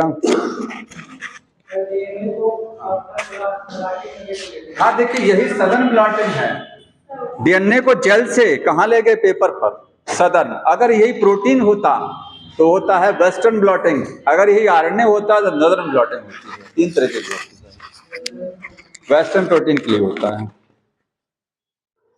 ये वाली, हाँ बल्क जीनोम छूट गया बताने से। जो आपका रिपीट सीक्वेंस है, देखिए आपका डीएनए, एक मिनट और देखिए, डीएनए है ना ये, हम पहले डीएनए में रिपीट सीक्वेंस होती है, तो जब डीएनए को आप मशीन में घुमाएंगे रख करके, तोड़ ताड़ के डीएनए को मशीन में जब रोटेट कराएंगे, सेंट्रीफ्यूज कराएंगे डीएनए सैंपल को, अपने डीएनए को, तो जब उसको उसमें 2 तरीके का पीक, जब ग्राफ बनाएंगे 2 तरीके का पीक आता है, एक बड़ी पीक आएगी, एक छोटी वाली पीक किसकी होती है, रिपीट वाली की होती है।